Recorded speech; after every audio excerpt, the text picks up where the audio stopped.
But you know what? I usually crack a Tracy smile and they come running. You? It took time. As it should. It took real time. With a lot of preparation on wedding day or for your wedding, you know you have to put things in place. You know that that day is supposed to be the most happiest day of your life. But then your husband, time for him to give vow, and he starts yarning dust in front of everybody. In front of everybody. This is one of the most horrible wedding vows I've ever listened to. Let me go ahead and roll the clip for you all to watch to the end, and I'll be back to share my thoughts at the end of the video. We built this, boo. For real, me and you. I wish I did it back then, but you know, I just wanted you back. I just wanted to hit back then. I ain't gonna hold you. I seen you. I ain't gonna hold you. You walked on the boat 2009. I saw you, little dark skin thing. And I'm like, yo, who was that? You know? But you know what? I usually crack a Tracy smile and they come running. You? It took time. As it should. It took real time. It said initially, what I just want to do is, you know, F you and go, because that's naturally what it does. But then you were too difficult.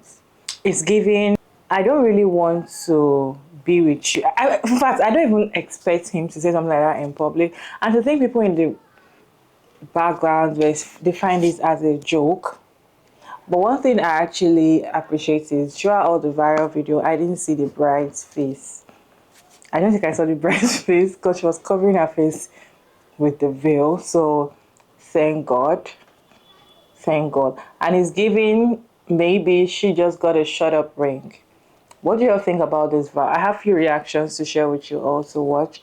Let's go ahead and watch the stitches together. I'm back to share my thoughts at the end of the videos. I wish I did it back then, but you know, I just wanted you back. I just wanted to hit back then. I ain't gonna hold you. I seen you. I ain't gonna hold you. You walked on the boat 2009. I saw you, little dark skin thing. And I'm like, yo, who was that? You know? No, this isn't going to be a popular opinion, but the reason women keep getting embarrassed like this at the altar is because they think they're the exception. If this man will tell you at the altar all he wanted you for was sex when he first met you, he's told you repeatedly over the course of your relationship he's not interested. But you figured if you could hold on and just keep holding on, eventually you would get the shut up ring of your dreams. And now you have, in front of all your friends and family. A lot of times you pour sympathy into these women's wounds because it is horrible. It is horrible to be treated like this in perpetuity, where everybody can see for the rest of your life, and for it to go viral is just doubly hurtful. But I keep telling you all, this is the last ditch effort. When the guy gets up and says offensive vows, it's because he's been trying to get rid of you the whole time and you will not take the hint. He's a coward. He's a coward and he's a jerk for using you for the benefits and not being man enough to go after what he really wants. But why would he leave when you make it so easy for him to stay? Even though you're not his type, which he announced. Oh, I saw you little dark skin thing. I said, who is that?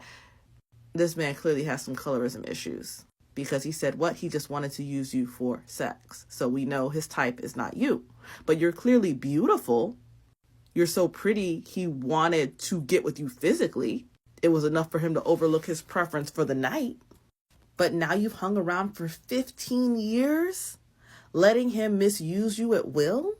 A lot of women get my comments every day and tell me how I don't know their situation. Oh, well, see, I waited 5 years, 10 years, 15 years, and my man loves me. See, it was just that he had to go to the moon first. We couldn't get married until he had explored the depths of the ocean. See, the reason why he couldn't propose first was that he was trying to find a cure for cancer and feed all the hungry children. You all always have every excuse in the world, and it's always something so esoteric. It reminds me of back when Brad and Angelina claimed they weren't getting married because they didn't want to get married until their gay friends had the right to get married too. At the time, that didn't seem like it was going to happen in our lifetime. If a man has an excuse, especially when he's been previously married, it's just that, an excuse. And I hope with time, you've seen the unfolding of their relationship and realized it was never all that. It was always a mess behind closed doors. And that's what this was too. A lot of women just want the validation.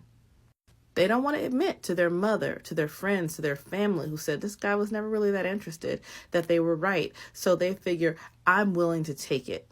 I'm willing to take whatever he dishes out as long as he gives me that one moment of sweet, sweet validation in front of everybody where I get to be the beautiful bride. But he's never going to let you have that moment. And it's just not worth it. But this is why the scene at the altar often turns into a humiliation ritual. I'm betting a guy like this has done it all in the lead up to the altar. You know, he has cheated on you. He has been insulting. He has been abusive. He's done everything he can to show his disinterest and disrespect, how he doesn't value you as a person. And he knows that the one thing that's going to strike at most women's hearts is their ego. To be decimated like this in front of family and friends and made a laughingstock. And that's why so often, like the keep my balls empty and my belly full guy, you have multiple children, you've been together for a decade or over a decade, like these people, and he's just been continually insinuating, I don't want you, I don't want you, I don't want you. And the gag is, he's not even some of that. This man is literally up here in a purple suit like the frickin' Joker or Darkwing Duck to get married. Turn to your neighbor and say, yikes, this is what you made all the sacrifices for, girl? Ooh, enough. I'm both happy and sad we don't get to see the bride in this viral clip. She doesn't deserve any more humiliation. But I need women to see the evidence with their own eyes. These women are always 10 times more attractive than the guys they're with. You don't have to chase a man around, and they're not like women. They are not going to grow in love. It's just not possible. They know from the outset, either they want you or they don't. And if a man ever says he grew to love you, it means he grew to tolerate you. He was in a down place and you had something that he needed. But he will never like you. He will always resent you for having what he needed and not being whatever his dream girl was. And FYI, the dream girl is often based on his own insecurities. I tell you, the darkest men are the most colorist. The largest men are the most sizist because they hate themselves. So don't take on that burden. You're worth so much more than that. Ladies, please believe, okay? That's why I show you these clips. Fat meat is greasy. Men do not change. And if you don't heed the warning, you're going to have to live the experience in front of the whole world. And is that really what you want? That's it. Like and follow for more. I did it back then, but you know, I just wanted you back. I just wanted to hit back then. I ain't gonna hold you. I seen you. I ain't gonna hold you. You walked on the boat 2009. I saw you, little dark skinned thing. And I'm like, yo, who is that? You know? But you know what? I usually crack a Tracy smile and they come running. You? It took time. As it should. It took real time. Now, before I add my 2 cents that no one asked for, as a woman, would you hear those vows on your wedding day and think to yourself, wow, that man loves me so much? No matter what the relationship, does that even sound appropriate? I just wanted to hit. You're saying this in front of our parents, possibly children, because they've been together since 2009. It's now 2024.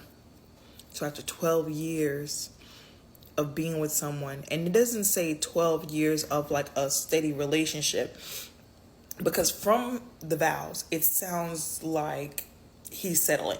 He's taking what he can get. He came in here to fuck. You turned out to be sort of okay as a person. So he hung around, but then he was messing with other people. And then the girl that he really, really, really, really wanted, that he would have actually had decent vows that reflected his love and appreciation for, decided he's a fucking loser, so she moved on with her life. So now 12 years later, gotta get married. And there you are.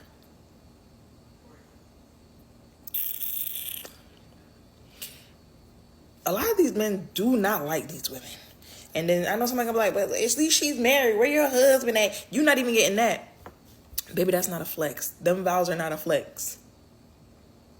I would be embarrassed to stand there on my wedding day in my beautiful gown for the person I'm supposed to marry, stand in front of me, in front of my family, and say, I just wanted a hit. But look at us now.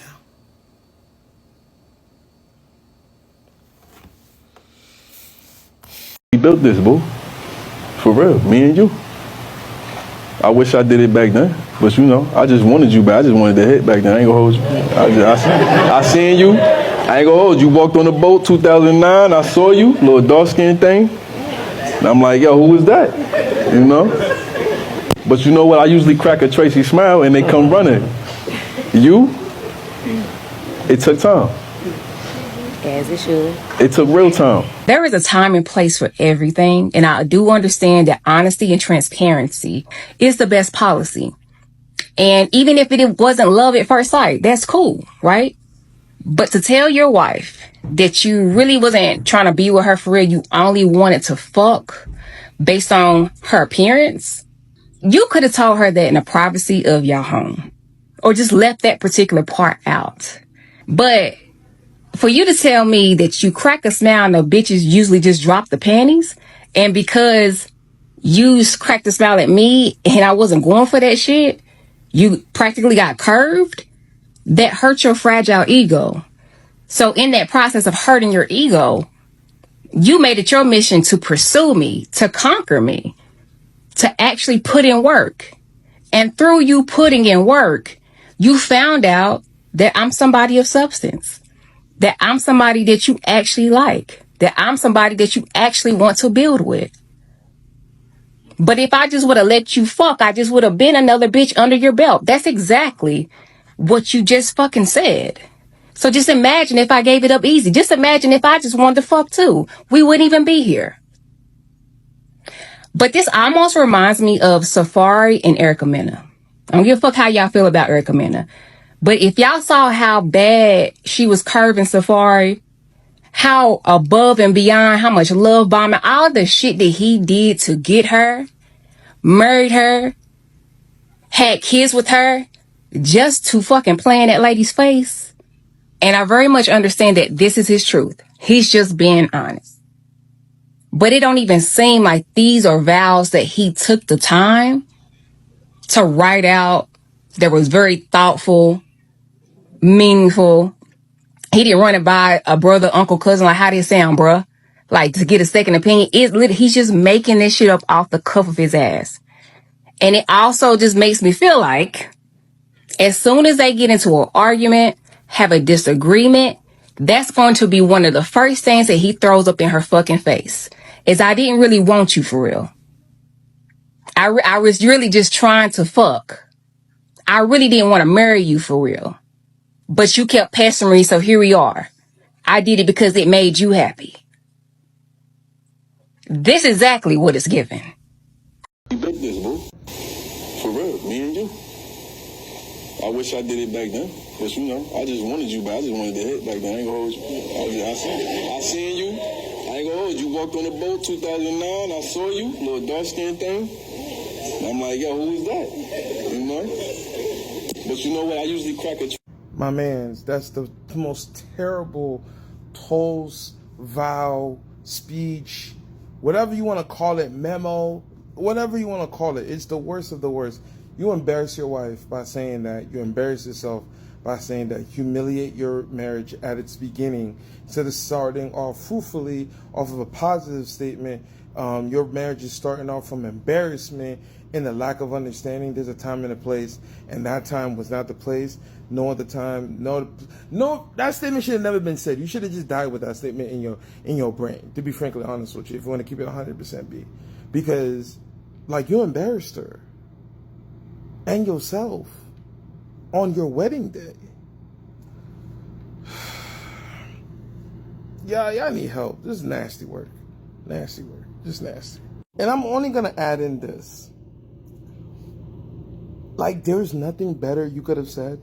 There's no other experience of you guys dating, getting to know each other, living in life, doing things, traveling, partying, and whatever. Like, there was nothing else you could have said. Because, wow. In the viral video, some people came for the woman in the comment section, some people came for the man in the comment section, but most especially people were coming for the woman, that she was, she decided to settle for less, or she didn't help her standard. She already knew what the guy was doing during the dating period, but she just, she's trying to prove everybody wrong around her. Some were saying that she should have left or she must have seen the red flag, beginning of the relationship. And some were just like, oh, she got a shut up ring. Some were saying, I just feel like, yes, I know we're not supposed to blame her 100, but then if she had upped her game and she knows what she deserves, I'm not sure she would have ended up in this situation with this guy. And I kind of agree with one of the lady that said that if there's any argument later on in the relationship, it's going to use it against her in the marriage. Like, I didn't want to get married. You forced me to. I just wanted to hit and run. And you like. I don't think it's something to brag about. I don't think it's something to. I just wanted like. I don't. It sounded like it's not serious. It sounded like, okay, I'm just going to marry you and put you there, and I'm still going to go out there and do other hit and run with another girl. I'm calling it hit and run because I don't want to use the F word. So it's unserious, it's giving, I don't really appreciate you.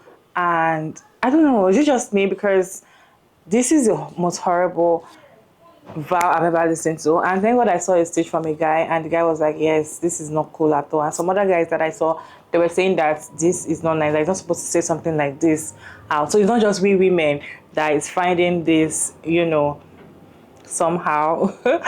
But then this is just like a lesson. If you're in a relationship and you see, I always say, always leave at the very first red flag. I always advise everybody that I see, or leave at the very first red flag. When you see that this person is unserious, higher your standard. Like, don't let anybody try to kill your shine, because that is what they normally do. Because at the end of the day, if you think that the end goal is marriage, when you eventually get married, that is the beginning of when you start seeing the person's side that you cannot just get away with, because you're going to continue living with that kind of side that you should have left the very first time. So I cannot imagine how a marriage is going to be. I cannot imagine somebody like that. Vow. I feel like vow it should said something to make the bride happy, smile, like something that she'll always remember. Because I know the preparation of when it comes to wedding day, you have to prepare for this, prepare for that, because people see that as the most happiest day of your life. People see that as the most special day of their life. But then I cannot imagine what's going to be going on through our head right now. But then, I know people like that, they later come back and say, oh, you all don't understand, it cracks jokes a lot, da, da, da. We know where this is going to lead to. But then the online in-laws, because I said online in-laws, we've seen this and we see that this is a wrong relationship from the start. If this is happening on the wedding day, I cannot understand or imagine what's going to happen later on. Or the kind of words is going to be saying to her, especially words, and words hurts deeper than any other thing. For me, I feel like once you say some things, it hurts so much, right? So I cannot imagine how these words are going to be choking her body later on when she realized they are all wrong, right? What is your take on today's video? Let me know your thoughts down in the comment section respectfully, and thank you so much for tuning in today. Don't forget to like and share and subscribe, and please turn on the post notification bell to get notified once I upload another interesting video, and I'll see you all in my next one. Bye.